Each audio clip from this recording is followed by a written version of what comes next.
सिंध से वाबस्ता एक ऐसे इदारे के ऑफिस में बैठा हूँ जो रेस्क्यू का नाम करता है, और वाकई 112 एक जिसे कहते हैं ना, बार वक्त के जब लिया जाए तो फौरी तौर पर समझा जाता है कि ये लोगों की मदद के लिए यानी इनकी एम्बुलेंस पहुँच जाती है।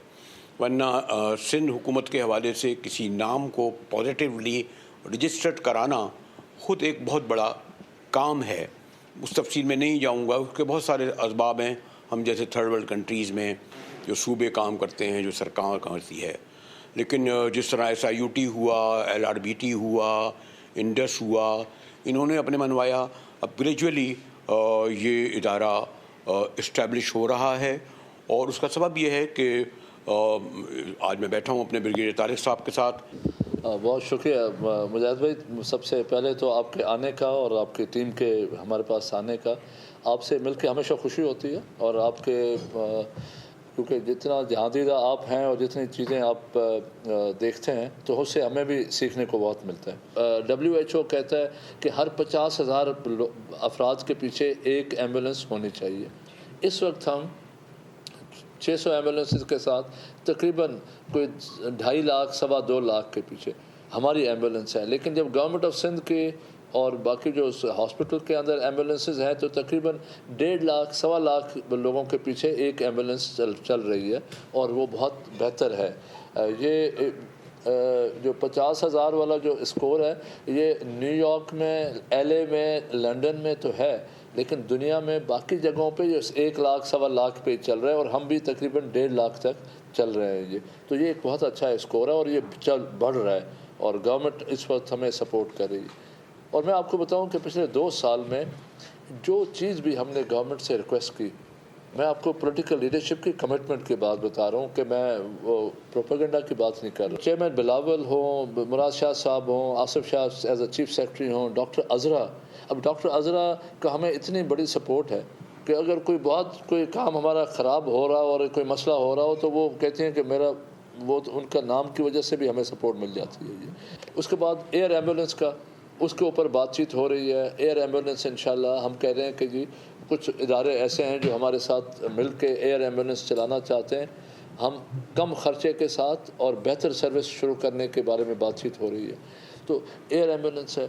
उसके बाद सबसे बड़ा ये है कि जो हमारे जो एम्बुलेंस के अंदर सामान है जो लोगों को बचाने के लिए, वो क्या सामान होना चाहिए। हमने इसका एक सोच के ऊपर काम कर रहे हैं मुजाहिद भाई। वो ये है कि गवर्नमेंट माँ बाप के तौर पे होती है, और जो पॉपुलेशन है, ये जो आवाम है, ये बच्चों के तौर पे होती है। बच्चा पूरा दिन खेलता रहे तो कोई याद नहीं आती किसी माँ बाप की। जब वो चोट लगे और वो गली में गिर जाए और चोट लगे तो फिर वो अम्मी की आवाज़ आती है, अम्मी।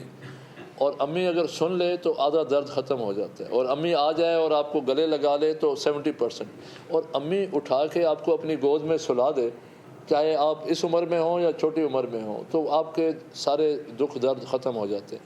तो हमने वो जो गोद है गवर्नमेंट की, अम्मी वाली जो गोद है, वो ये इस एम्बुलेंस को बनाने की कोशिश की। ब्रिगेडियर साहब से जैसे मैंने कहा कि एक ख़ासे बेतकल्लफ़ाना माहौल में गुफ्तगू हुई है, लेकिन एक बहुत मशहूर इंग्लिश में शायद कहते हैं उसको सीइंग इज़ बिलीविंग। कहा यह जाता है कि कैमरे की आंख झूठ नहीं बोलती। लेकिन चलेंगे, फिर चलते देखते भी हैं। फिर साहब ये तो बड़ी अच्छी यहाँ नज़र आ रही है, ये टेलीफोन है। देखें, ये अभी हमारे जो टीम के लड़के हैं ये तो आपको बताएंगे, लेकिन मैं ये टेलीफोन वाला जो फ़ोन वाला सिस्टम है या जो कैमरे लगे हुए हैं, तो हमारे पास डॉक्टर्स बैठे होते हैं। खुदा न खास्ता हमारे जो नर्स को अगर कोई फील हो कि एक्सपर्ट एडवाइस चाहिए, तो हर एम्बुलेंस को लिंक दिया हुआ है डॉक्टर के साथ, और वो डॉक्टर उसको देख के उसको एडवाइस करता है और वो मरीज़ के सपोर्ट करने में काम आता है।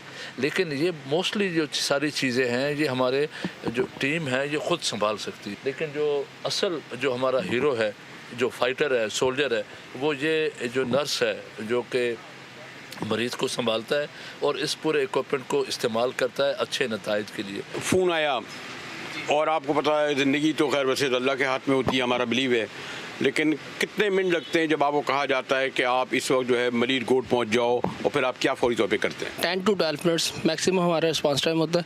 ہم جب آن لوکیشن ہو جاتے ہیں تو ہم سب سے پہلے اپنا اکوپمنٹ لے کے جاتے ہیں، جس میں ہمارے پاس انیشیل چیزیں ہمارے بی پی کرو، بی پی اپیٹس، گلوکومیٹر اور اسپائن بورڈس وغیرہ کی چیزیں ہوتی ہیں. جب ہم پیشنٹ کے پاس پہنچتے ہیں تو ہم اس کو سب سے پہلے فرسٹ وائٹلس لیتے ہیں.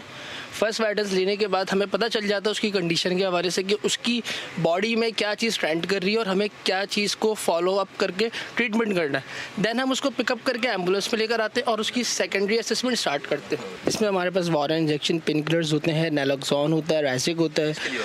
یہ ہمارے پاس پین کلرز ہیں، یہ ہمارے پاس اینٹی ڈرگ ہے، یہ ہمارے پاس ایبڈومینل ڈسٹینشنس کے لیے. اور یہ آپ دیکھیں کہ ہر ایک کے اوپر ایکسپائری ڈیٹ بھی ہے، اور جہاں پہ اگر بہت قریب آ جائے تو وہ ریڈ پٹی لگ جاتی ہے اس کو. پورا جو سیٹ اپ بنایا ہے جو آپ کو نظر آ رہا ہے، یہ سب یہاں پر انجینئر بنایا ہے.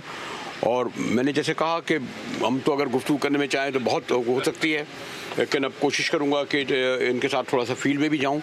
اور وہی میں نے کہا کہ اچھے کام کو دکھانا چاہیے، اور آپ نے دیکھا. اور اس لیے اہم بات یہ ہے کہ اگر میں بیان کرتا یا کوئی انٹرویو اندر کرتا جو کیمرہ جھوٹ نہیں بولتا، اور کم از کم میں کیمرے کے سامنے سچ نہیں بولنے کی ہمت ہے، جھوٹ کبھی نہیں بولوں گا. وہ کراچی کے یا بڑے شہروں میں جو چھوٹی گلیاں ہیں جن میں بڑی گاڑی نہیں جا سکتی، تو یہاں پہ یہ ہمارا جو نرس اور ڈاکٹر اسٹاف چلا جاتا ہے اور مریض کو اسٹیبل کرتا ہے، اور ضرورت ہو تو پھر گاڑی منگوا لیتا ہے. ورنہ آکسیجن سلنڈر سے لے کے دوائیوں سے لے کے بہت سارا سامان جو ہے اس میں اندر موجود ہوتا ہے. اس کے اندر بھی موسٹلی ساری چیزیں موجود ہیں، چھوٹے سلنڈر سے لے کے آکسیجن سے لے کے دوائیوں تک. اور یہ پھر اسی جگہ پہ 1 سے 2 کلومیٹر کے ایریا کے اندر یہ ہمارا نرس موجود رہتا ہے. آپ یہ صاحب بتا رہے تھے کہ یہ بوٹ دیکھیں کمپلیٹ بوٹ ہے، موسٹ ماڈرن ہے، اور میرا جب میں نے کہا جب سفر کروں گا تو شاید یہاں تک بھی آؤں. یہ دیکھیں یہ سلنڈرز ہیں، آکسیجن سلنڈر ہیں مریضوں کے لیے. سامان سارا پڑا ہوا ہے اور وہ بھی اس کے ساتھ جائے گا. اور یہ